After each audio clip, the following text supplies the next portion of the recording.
Ladies and gentlemen, I present to you Mr. Billy the Kid Evanochko. All right.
Well, I'm ready, and I'm willing, and I'm able to rock and roll all night. Yeah, I'm ready, and I'm willing, and I'm able to rock and roll all night. Come on, pretty baby, keep a rocking and a rolling till the morning light, because I'm ready, and I'm willing, well, I'm willing and I'm able, and you better come home with me. Keep a rockin' rollin', won't be home till 3.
Hello and welcome to a very hot edition of Talkin' Tunes. I am your host, Frank Walsh. As you can see, I wore shorts today because it's a brutally hot day, but not so much for that.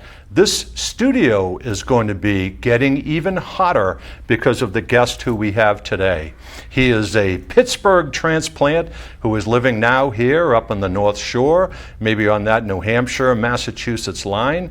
And he is here today with his guitar, and you are in for a treat. He has played all over the country. He's extremely well known in the music industry. And it gives me great pleasure to introduce to you my friend, Mr. Billy the Kid Evanochko. Billy. Good to see you, Thanks Frank. for coming in today, man. Thanks for having me. Yeah, how long was that drive down? You come down from, you're right in New Hampshire, Right aren't in you? Milford, but give or take. I mean, it said an hour 15. I think I did it in an hour 5. You didn't break any speeding laws or anything, did No, you? I would never do that. No, just speak into the microphone. Nobody's watching. Yeah. Well, good for you. I really appreciate you coming down today. Now, as I said, you are a gunslinger from Pittsburgh, so let's wind the clock back a little bit and talk about you and talk about your music and kind of give a little bit of history of yourself. Pick a starting spot and we'll go from there. Well, my mom and dad had very good taste in music, and they were young parents, and they introduced me to a lot of different music. I mean, I was growing in my house. I grew up listening to everything from B.B. King to Bonnie Raitt to Otis Redding to the Outlaws to Skinner. Period music Right. at that time. And there was a band that my dad followed, Glenn Pavone and the Cyclones. And Didn't know them. Glenn Pavone was the original guitar player for the Keystone Rhythm Band, which was Billy Price's band. Billy Price is out of Pittsburgh and was Sure. a very good friend and mentor of mine. And but Glenn was the guy that taught me how to play and got me into it. As a matter of fact, the guitar that I'm playing today was his. Really? How long Yeah. have you been playing? What age did you pick it up? I didn't really get serious about it. I got my first guitar when I was 19, but I didn't touch the guitar as far as really getting into it and playing until I was about 22, 23. But as you were growing up, I mean, were you into the rhythm of it? I mean, were you like in your head playing I that asked for guitar? one. I asked you for one were every on year for every Christmas. stage, right? You were playing Every year I asked for one for Christmas. Right. But I've been singing since I was 4 or 5 years old. Okay. I was doing everything from singing a national anthem at Pittsburgh Pirate games with a small choir of people. You did that, really? Oh yeah, it was great. Good you go for you. behind second base at the old Three River Stadium, and I mean we looked like the Good Humor Ice Cream Man, dressed in white pants and a white shirt. Right. But you got a nacho and a hot dog and a free ticket for you and a parent or somebody, a guardian, to watch the game. Good for you. So it Good was for cool. you. I did that and I sang in church. But I've always been into the blues. So you got your guitar, and how easy or difficult was it for you to learn the guitar?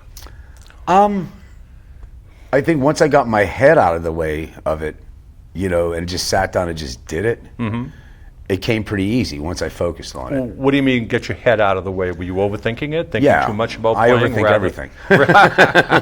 But seriously, all joking aside, I mean, for me, I got some really good advice, and Glenn told me this. Glenn Pavone, he said to me, he goes, if you could sing it, you can play it. Right. So I would sit there and I would hum out songs. This is before YouTube and all that stuff. So I had VHS videotapes of everybody from Stevie Ray Vaughan to Eric Clapton, Albert King, B.B. King, all that stuff. And mind you, I was in the military right after high school. I graduated in 1995 in June. So by July, I was at basic training. Really? Good for you. Right Thank into the you Air for your Force. service. Thank you. And so Did you go overseas? Or did you I stay- did. I was in Korea, and I did some other things that I can't really mention, but Sure. some different places I'd been to. But I was in my barracks a lot. You spend a lot of time when you're not doing your duty. You're at the barracks with the rest of the troops. Right. And I had this guitar sitting in a corner, and I just never really touched it. And then one day I was like, you know what? I was actually in a band, and the guitar player was a real prima donna. He was a real pain in the butt, and pretty much treated me like I wasn't a musician because all I could do was, you're just a singer. Okay. I'll figure out how to do this on my own. I was going to say that sounded like a big mistake. It was a big mistake. Yeah. Because there's a song that I wrote that says, "Don't bet against me. I'm going to win the game." I can relate to that. I'll do that song today. I can relate to that. But point being, within a month, and that's pretty accurate, within a month I was able to play along without stinking too bad, but be able to hold it down and accompany myself and sing. Right, right. You know, so then from there I was like, well, if I could do that, then I'm going to dig deeper into this, and I'm going to, you know, nobody expected me to be any good anyway, so I'm going to be better than anybody ever expected. Did they have a band in the service where you were? Yeah, we were in a band called the Crawling King Snakes, and that's a song title from an old John Lee Hooker song. Right, I was going to say. And we did a lot of blues, a lot of everything from Slim Harpo to Howlin' Wolf, Otis Rush, Stevie Ray Vaughan, Hendrix, like all that stuff, you know.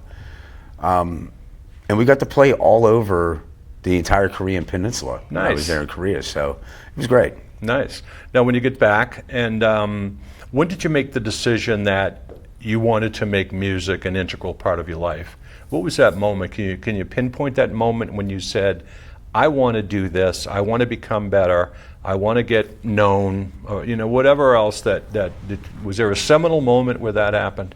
Well, I've always dreamt of that. You dreamt of it? I dreamt since I was a kid. When did it hit you? I mean, you know, when you it said hit me that you that were I in the could do service, it, that you could do it, but you know, was there a point where a moment or some time on stage or some moment where you said, this is it, I've got it, I'm going to share it, and this is what I'm going to make a major part of my life? Was there a moment like that? My last year on active duty, Okay. I went and saw Lou Ann Barton, Anson Funderburg, and the Rockets with Sam Myers. And I was actually, I had actually just gotten off active duty, and I took a government contracting job in San Antonio working for Air Force Entertainment. Okay. Which they run Tops and Blue. Tops and Blue is a special duty assignment that you have to audition for, and then you go around and you tour around all the military bases in the world, 22 countries and 50 states. Nice. And to the point where the Tops and Blue actually did the Super Bowl halftime show before. But long story short, I'm in San Antonio, and I'm at the San Antonio Blues Festival, and I meet Anson, and me and Anson start talking and hanging out, and Lou Ann Barton's there with Derek O'Brien, and I'm watching these guys, and I'm like, yeah, this is what I want to do. That was a moment for you. But the real moment for me goes further back than that. I remember my dad come home. He came home from working a double, and he worked at the airport in Pittsburgh for U.S. Air, and he brought home a VHS tape. And this guy on the front cover, Stevie Ray Vaughan, live at the El Macombo. And I was listening to R&B and hip hop and all that stuff and classic rock and roll of the day. And my dad's like, your music's crap. Listen to this. Watch this guy. Yeah. And I remember watching that video with him and being just, oh my God, that's exactly what I want to do. That's who you want to be. I mean, not so much be Stevie Ray Vaughan, but do that. And be able to, the best way I could describe it, the way he played, and I'm not talking about the technical prowess of it all. If you shut your eyes and you hear the notes and the way it hits you in the chest, sure, that's what I want to do. Good for so you. That's what I've tried and to do how old ever were you since. then? I was like 14, 15. Wow. So that was a moment. You're still tight with Anson? I see him in passing. You know, it's kind of hard. He's busy. He's on the road a lot. But when we do cross paths, you know. If I knew the story that you just told me, I was hanging around with him last weekend down in Connecticut, down at Mitchfest down there. He's a great guy. He's a cool guy. He was here last year too. The first time I met him was at that blues festival, and then oddly enough, I moved back to Pittsburgh, and the club where really I cut my teeth in and came up in was Moondogs Pub in Blawnox, PA. Yeah. So shout out to Moondogs. But that room in particular, it afforded me and allowed me to be around all these great acts that were coming through, and I was very lucky that the powers that be, you know, in the music scene there, were like, yeah, we got this kid, he's pretty hot, you know, when we have him open for you, this and that, and I was very lucky in that regard. Right, that's. I was just going to go there. Was that, you know, when did you start getting into the scene at Pittsburgh? I know, how old were you when you started? I was 23. Playing in your clubs and getting out there and getting known. I was 23, and it's actually how I got the name Billy the Kid. I did not give myself that name, and I fought it for a long time. I opened for Carl Weathersby. Okay. And Carl Weathersby used to play for Albert King. Yeah. And Carl was a veteran, and Carl got a kick out of me. So, but he couldn't pronounce my last name. So I remember I opened for him, and I'm in a suit, and got the hat on. I got a I got a woman in the back that eventually became my first wife. We'll get to the other two later. But Yeah, they say you're not a real. We'll talk about the one you Yeah. broke my heart with, but we'll get to that later. They say you're not a real blues man till you've had 3. Really? So, Okay. But long story short, I'm backstage, and I feel like I've arrived. You know what I mean? I'm backstage. Carl's on stage, and then I hear, "Where's that kid? Where's the kid? Billy, where's Billy the kid?" And it's stuck. Yeah. And he brought me out to sit in with him, and that was really where Billy the Kid started. Now, jump ahead a little bit, then we can go back again. Where you get the Regulators. Where did the Regulators come from? Do you know That night. In the Regulators. Yes, that night I went home. You know the backstory of the Regulators. Yes, I went. Last night, that night, I went home, and just like everybody, every musician I know, you can't go to sleep immediately when you get home after being in a Right, gig. So I you're can going to be up. imagine that, yeah. We call that like 2, 3 o'clock in the morning. It's musicians' happy hour. Yep. So I'm sitting up, and I got the TV on, and Young Guns comes on TV, and the Lincoln County Regulators and There the you Real go. Billy the Kid, and I'm There you like, go. that's a great name for a band. If I'm going to be stuck with this name, I might as well, round it out and make it sound, complete. And we've been rolling with that name for now So 20 years. you knew about the history behind it. Oh, With, yeah. Wyatt Earp and Doc Holliday and all yeah. that stuff. You're familiar with the Yeah. backstory on that. Oh, yes. Good for you. Yes. Now, when did you start taking off? When you realized that you were good, you were getting the notoriety, people were recognizing you in clubs. When did you get that big break where you knew that your wings were going to be starting to get spread, that you were going to be traveling more, and when did that start to take off for you? Bruce Wheeler, who runs the Heritage Music Blues Fest, which I'll be appearing there this year on Saturday, August 9th at 4:30 on the main stage, and then we'll be hosting the after party. But who's counting, right? But I got the gig to host the after jam, Okay. and Michael Burks, who was a friend of mine, was the headliner, I think, on the Saturday that we were there. We were on the side stage, and Michael's drummer Popcorn come walking up to the stage, watched our set, and said, "Hey, Michael wants to talk to you." So I come into the back, and he's like, "Billy, you bring your guitar?" I said, "Well, yeah, I got it right here." He goes, "All right, well, you're going to sit in on the main stage." I was like, I mean, that's unheard of, Okay. So I go up there to go grab my amp. He said, "What are you doing?" I said, "I'm going to go get my amp." He goes, No, blow their stuff up. Leave your stuff over there. Yeah. So I come down and I end up sitting in with them on the main stage, and a picture gets taken by Jim Hartzell of me on stage with Michael Burks, and it ends up in Blues Review magazine. Nice. So everybody's like, "Who's this kid?" I was very lucky. Michael Burks, Bernard Allison, the entire Neil family, Kenny, Darnell, Frederick, they all really, anytime my name would come up or somebody would ask about a young up and coming act, who should we have open this show? Oh, in Pittsburgh, Billy the Kid. Wow. So I was very lucky. They all kind of co-signed for me, and they also pulled me aside too and say, "Hey, look, we vouch for you. Don't screw it up."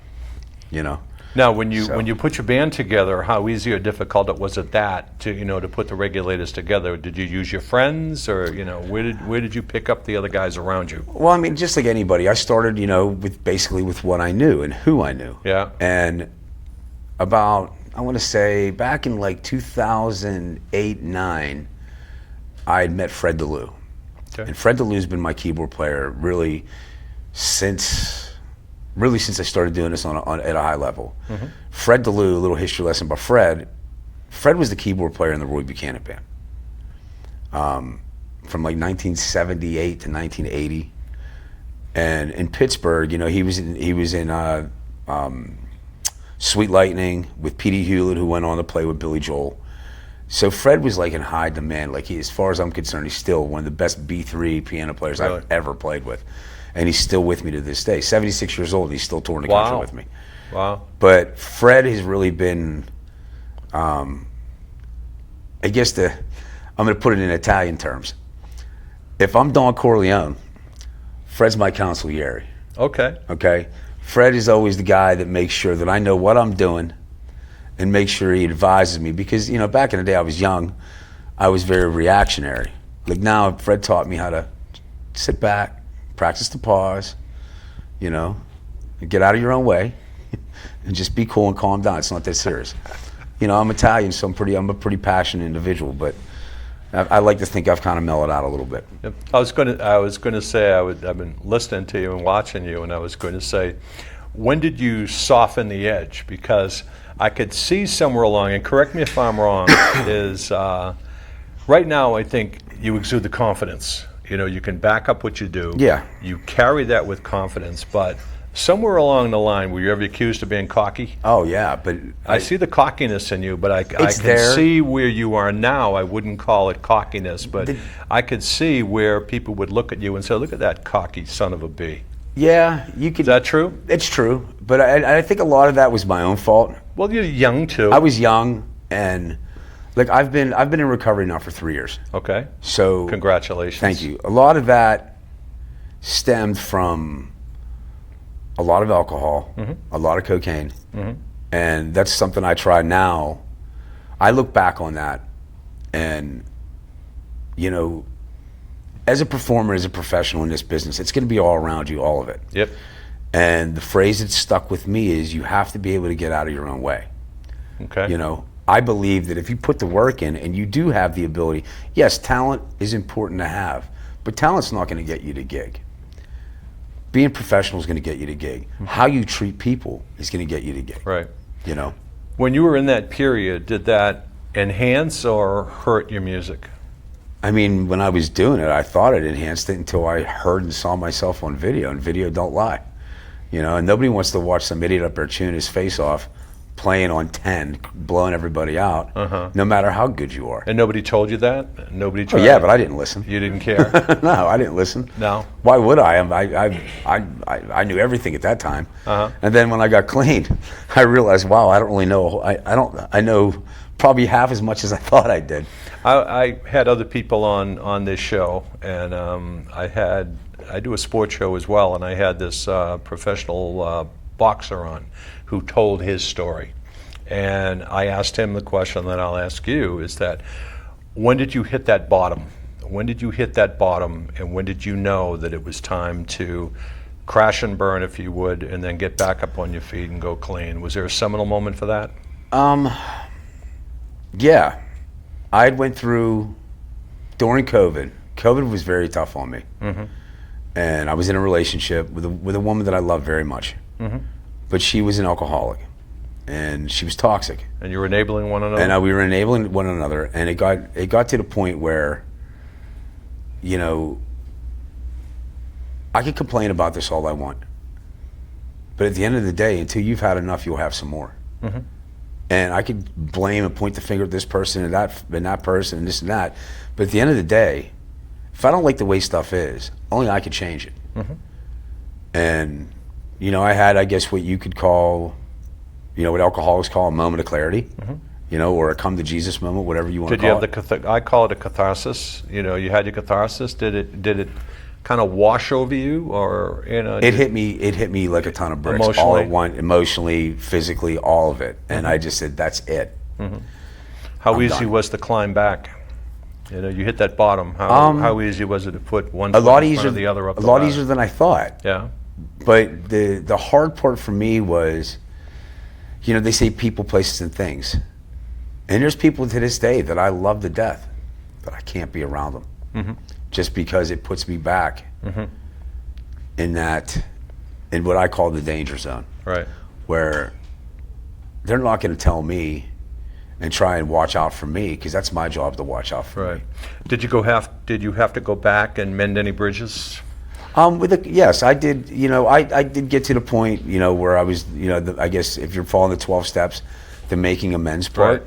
Right. And were you accepted back? Apparently you were, but were you accepted back? Yes, to some people. Yeah. To some people. Some people, the damage was done. I have a clean conscience about it because I owned it. Right. And, you know, I did what I did. One thing about me, even when I was in that headspace and in that dark period of my life, I always do what I say, regardless. Because at the end of the day, you know, there's a movie that says, I got two things, my word and I don't break them for anybody. Right. And I don't. Well, Billy, I want to, first of all, thank you for sharing that. and congratulations for where you've been and where you come. So let's put out the darkness and let's talk about some of the lighter things. Is that, with your music, and talk about some of the tours, what it's like for you, touring, and talk about some of your road experiences and some of the places you played and people whom you've met along the way. Oh, wow. Because you're all over the place. Yeah, I've narrow it down to 100. We could okay, I've been on the road now this year, pretty much since January, and this July has been the first break I've had. Really, I mean, a few times I've talked to you, you were on the road somewhere. I talked to you the other day. You're coming out of Washington. Yeah, I was coming out of D.C. When we spoke last week. So, like, what's been the way it's been going? I'll go out for 2 weeks, come home for 4 or 5 days, if I'm lucky. You got to figure if you're doing a 5-day run, it's going to be 7 because 2 of those days are going to be travel days, to and fro. Right. So, I mean, I wouldn't change it. I love it. Yep. I love being on the road. I love being in a different city every night. D.C., you brought up D.C. Madams, Oregon is one of my favorite venues to play, and it's actually the only venue in the city of Washington, D.C. Now, I play in the area, but in D.C. itself, it's the only place I'll play. Really? They've been good to me. They've been loyal to me. I've been there. I built a following in there. It's an unbelievable room with great staff and great management. They take care of us really well. How often do you go home? Pittsburgh. How often do you go back to Pittsburgh? I was there once so far this year. Yeah. We went back, I think, in early June, and we did a show at Moondogs. We were doing West Virginia and surrounding area. The two shows in Wheeling, and then a show down in Rensselaer, which is down past like Lewisburg, like actually closer to Virginia.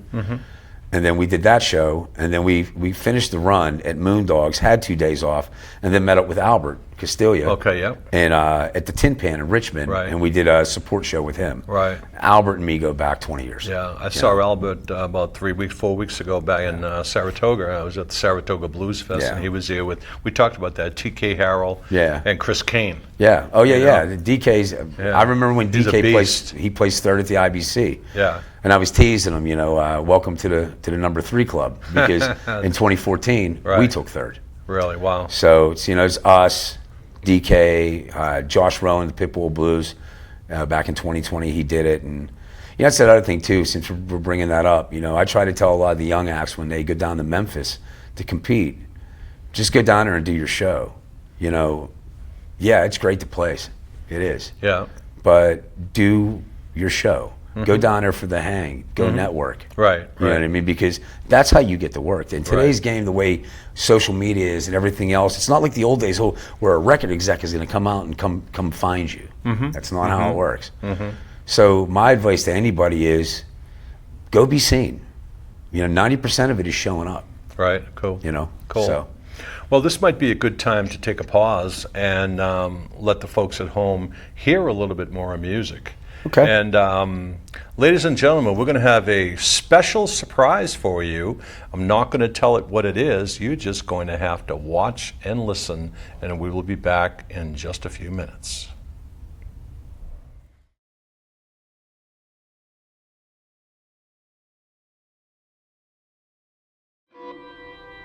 All right.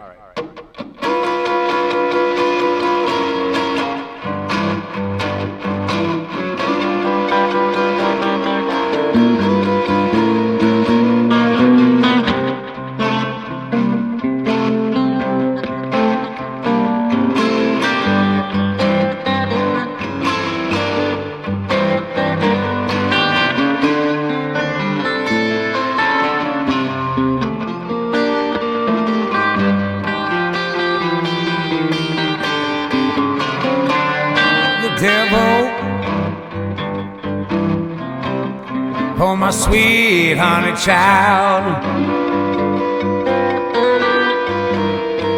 are you the devil? Oh, my sweet honey child,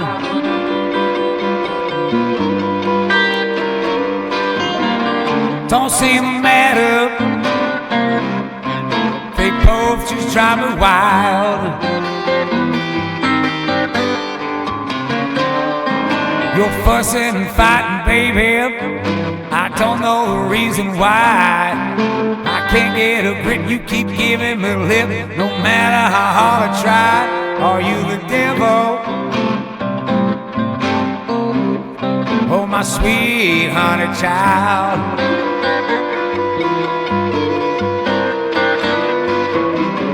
Don't seem to matter. They both just drive me wild.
Morning,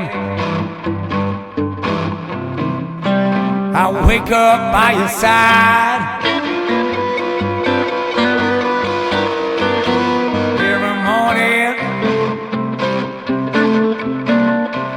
I wake up by your side.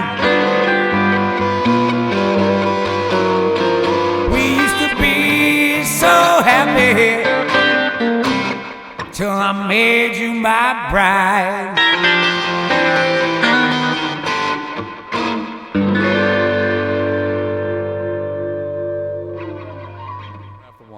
Ready for one.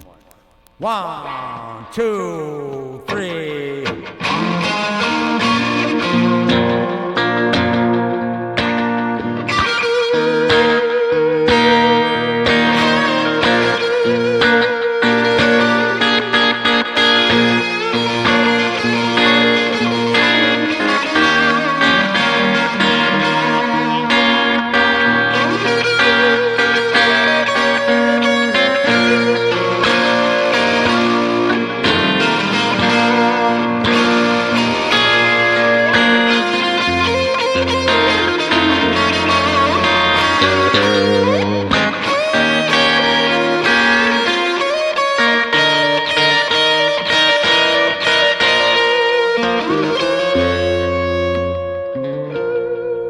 Bullshit Barbie,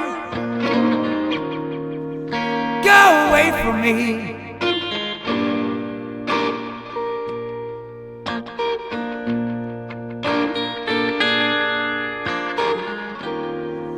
Bullshit Barbie,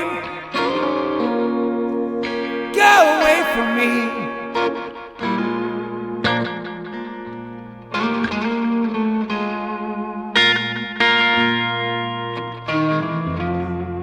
Don't want any trouble.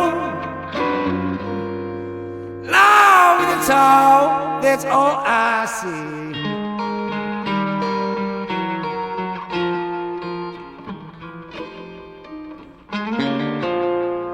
She tried to trick me with mascara eyes,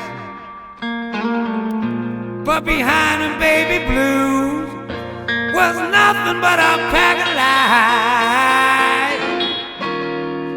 Bullshit Barbie, go away from me.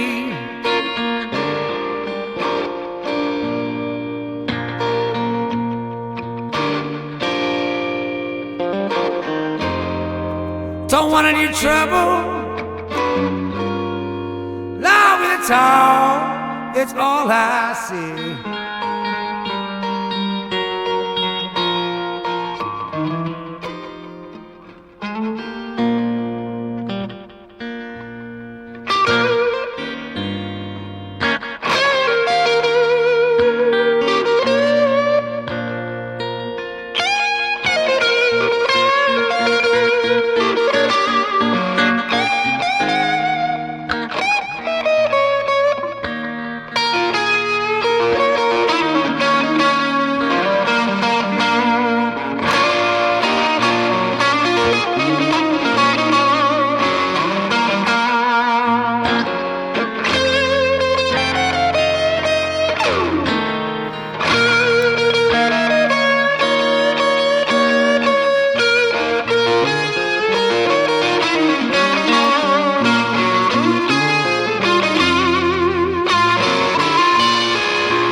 You're talking all that shit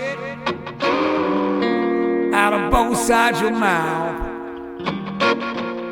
It's way too late now, baby. The word on you is out. Bullshit, Barbie. Go away from me.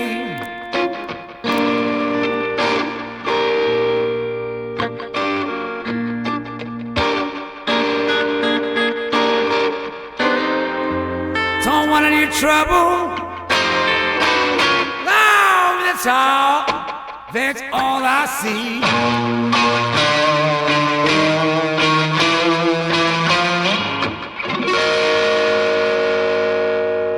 Bullshit, Barbie, yeah.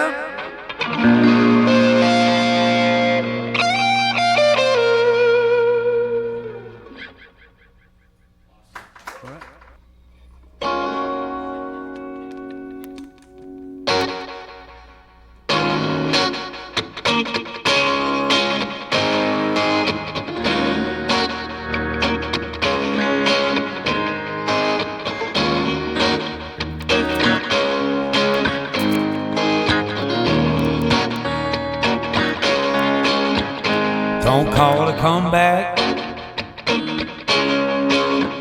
I've been here for years. Can't count me out. Conquered all my fears. They lied on me. Did you think I never knew? Threw dirt on my neck. Did you know my flowers grew? Some only value gold,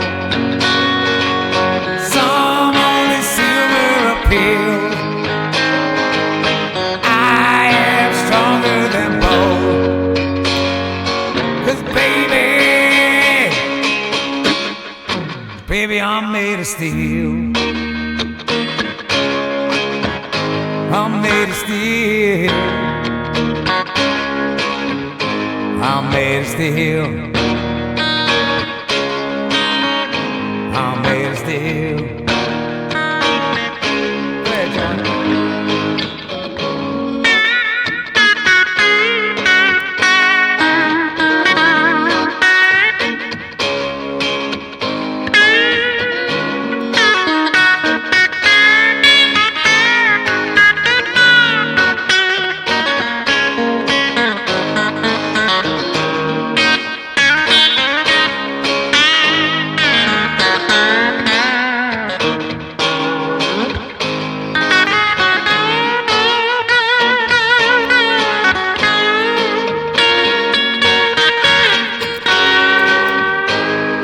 No stopping now.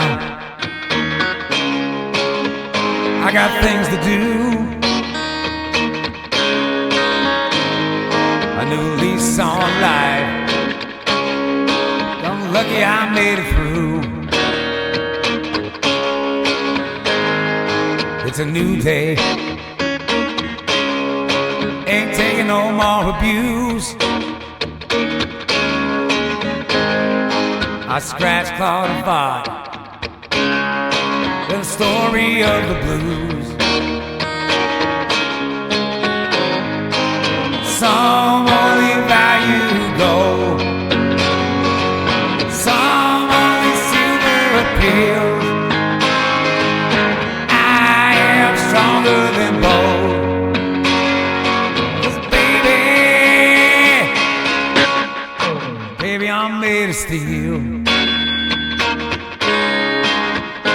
I'm made of steel. I'm made of steel. I'm made of steel.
Well, ladies and gentlemen, I told you you would not be disappointed, and I am sure that you liked that surprise.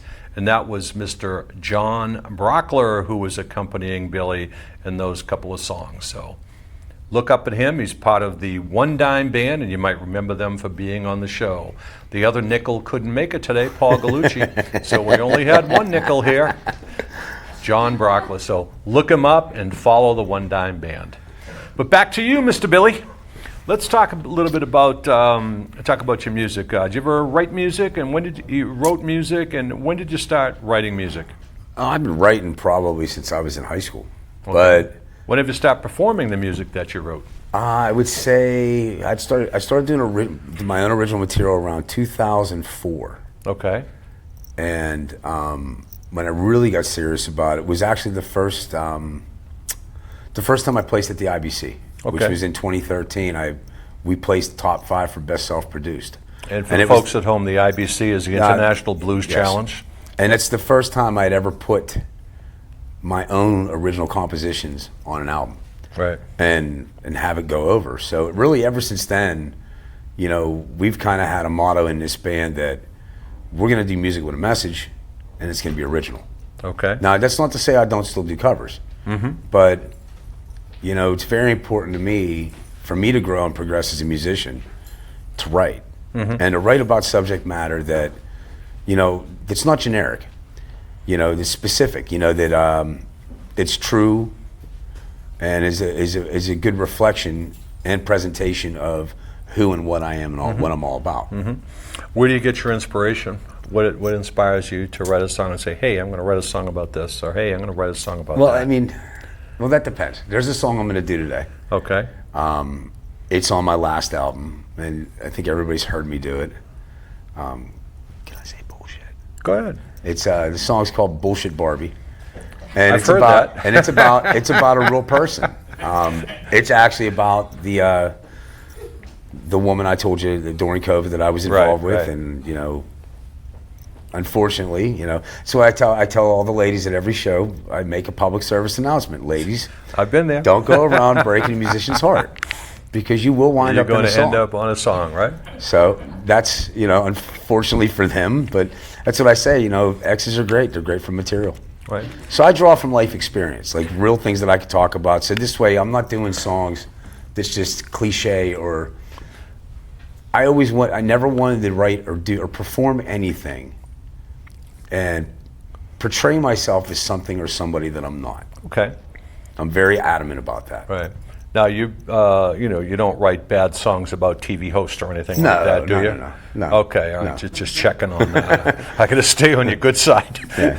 But it's not just that. I write about everything. Like I wrote a song.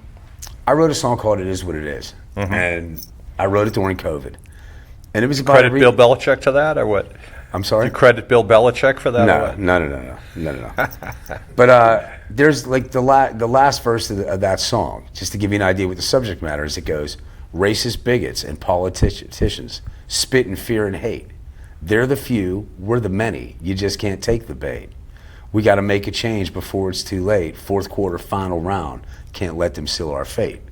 Nicely done. So I write about, a lot of people, would be surprised, but a lot of it's just me sitting at the house, and I'll have the news on, and I'll see something, and it'll hit me, and I'm like, you know what, I'm going to write about that. Right.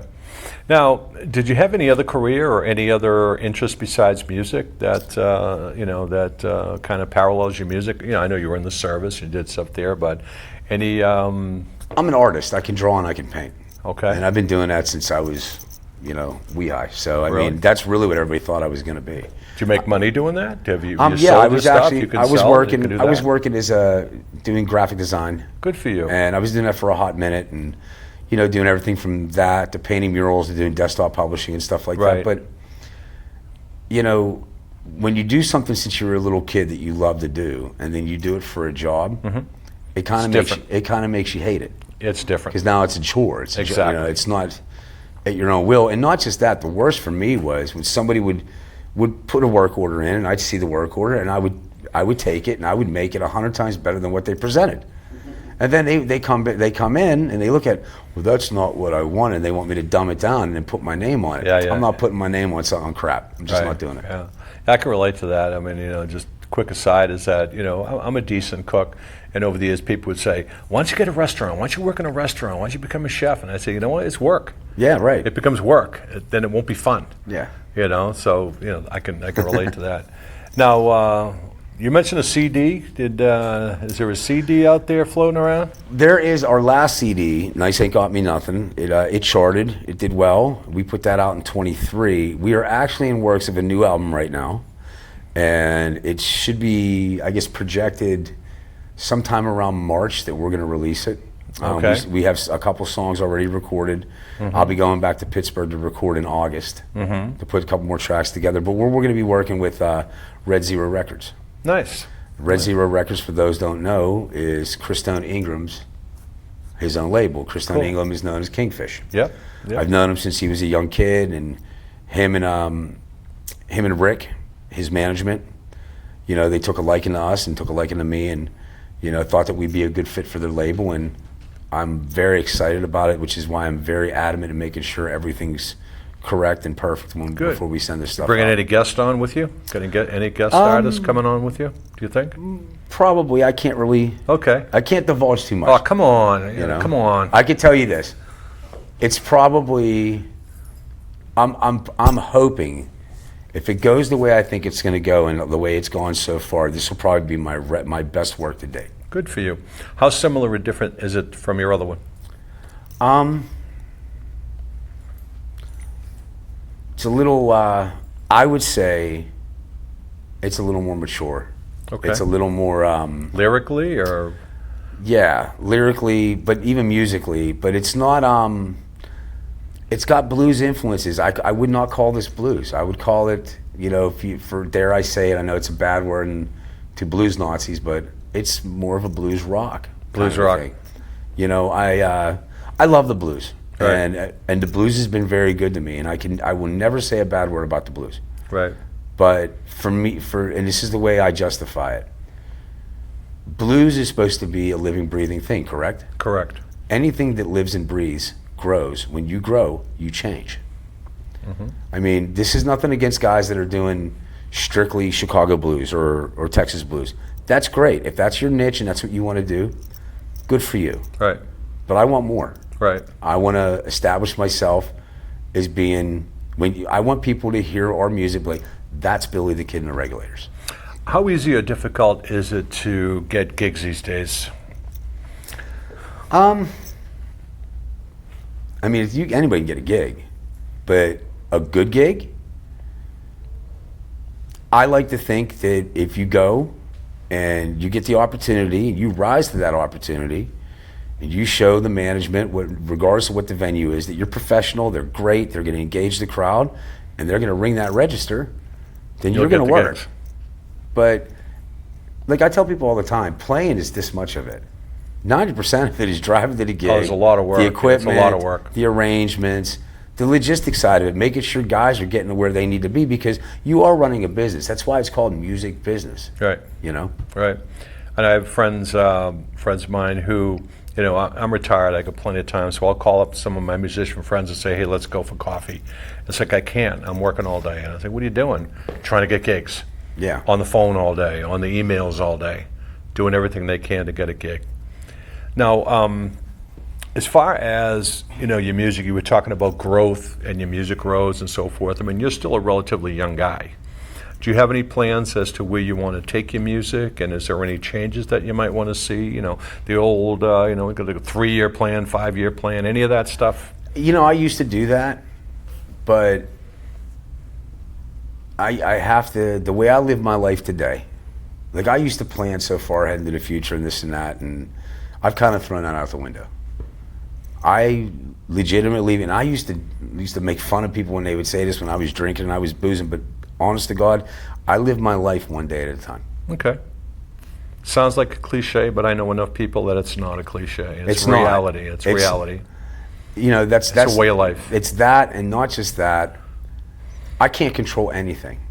All I can control is how I react to it. Correct. And that's it. Correct.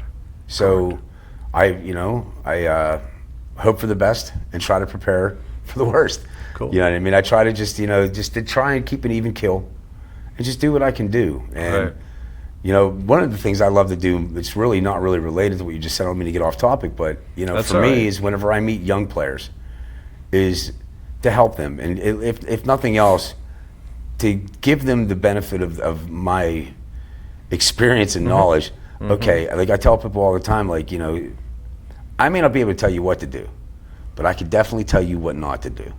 Go down this road. Don't go down that one. I've been down that road. Right. Right. So that's part of it for me is like, that's the other thing that I think that a lot of blues players, need to remember that they are where they are because other people helped them get there. Don't ever forget who you are and where you come from. And remember, you're not any better than anybody else, regardless of your talent level. Right.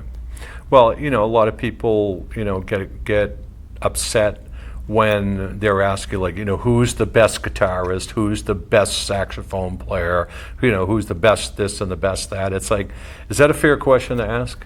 What's your take on that? Is there someone who is the best?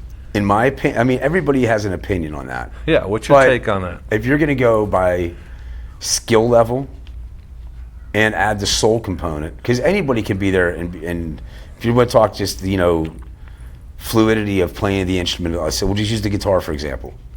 How do you not talk about Steve Vai and Joe Satriani? They're technically proficient, right?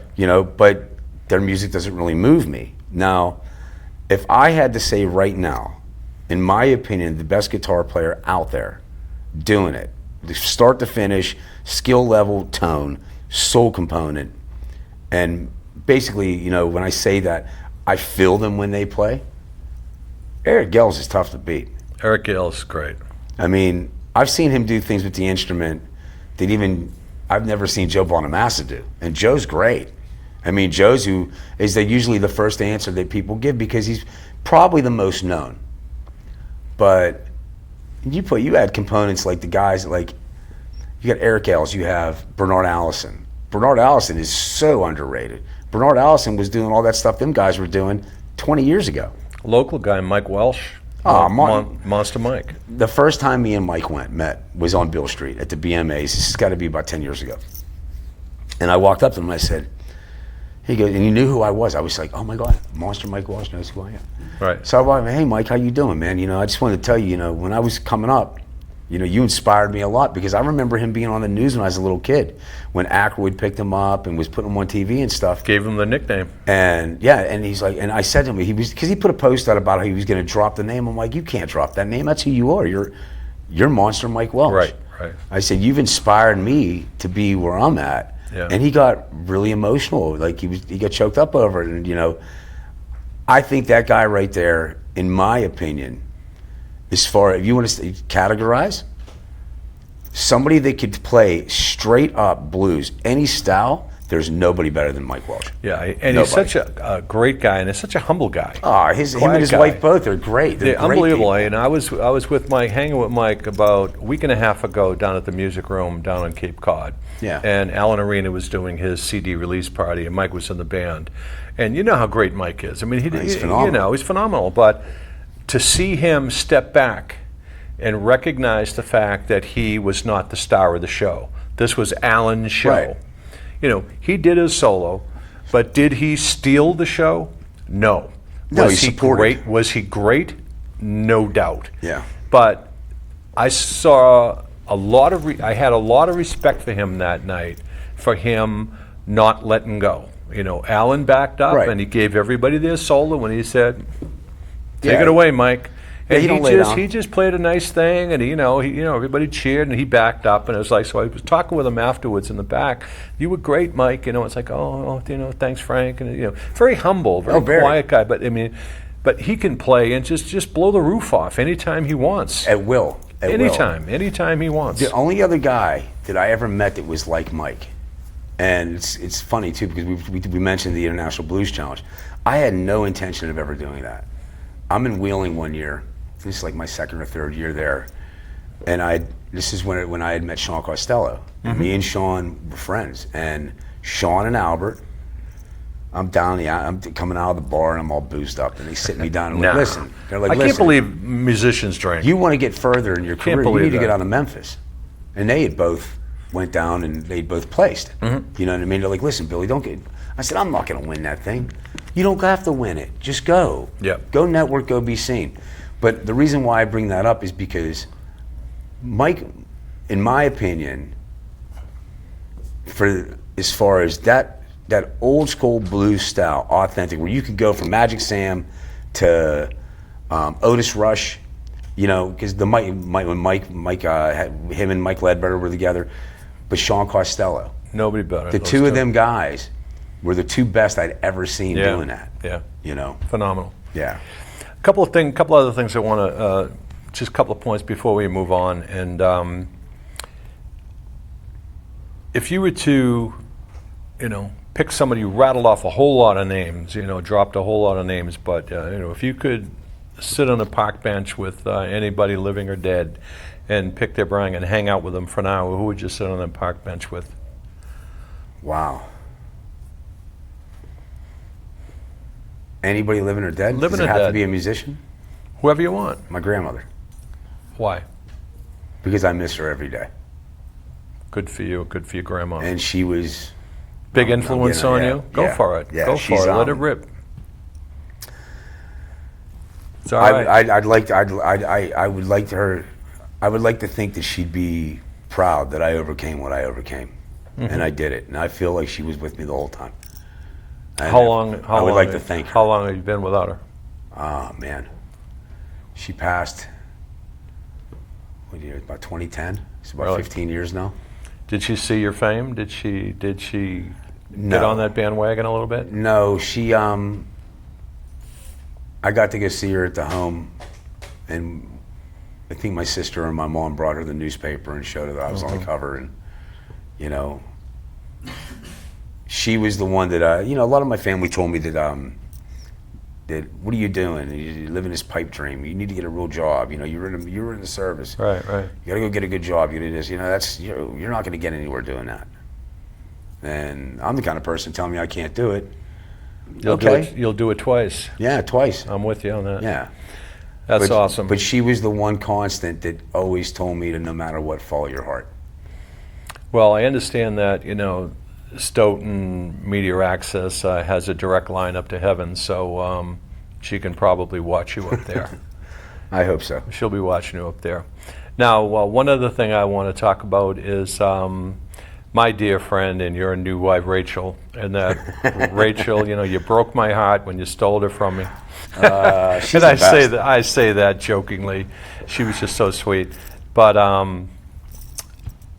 Rachel has some problems, and having a big benefit for her that's Yeah. going to be coming up. Talk a little bit about that, and wherever you want to take it. I'll leave it to you to where you start and where you finish. Well, I want to send a special thank you out to Jason Ritchie and Nick David Yep. for getting this thing put together. I'd been on the road from January till May, or April, I'm sorry. Yep. Yeah, April 12th was when, I think the 10th or 11th was when I got into town. So I had one day with my wife after being gone for 2 months. Yep. And she come home from work, and she's really sore, and I rubbed her back for her, and we went to bed. About 4 o'clock in the morning, she woke me up wailing. I've never heard anybody wail like that. And we had to take her to the emergency room, and within that 72-hour span, 2 surgeries, we didn't know if she was going to walk again. Back fusion in the spine? They didn't fuse it. No. They just, what happened was, she sat in the emergency room for 13 hours, waiting. Wow. Did an MRI, waiting. Next thing we know, 11 o'clock that night, the physician assistant comes in. The surgeon's coming in. We have to get her ready for surgery. So she went into surgery at like 1 o'clock in the morning. And she come out, they did L3 and S1. And when she come out, something was wrong. And what had happened is, when they, I guess when they shaved those discs or removed the part that was touching on her spine, that from it being all like pressed and compacted, Compressed, it loosened up, and then L5 slipped out, and they didn't see it until the next evening. So then she had to go back in for another surgery.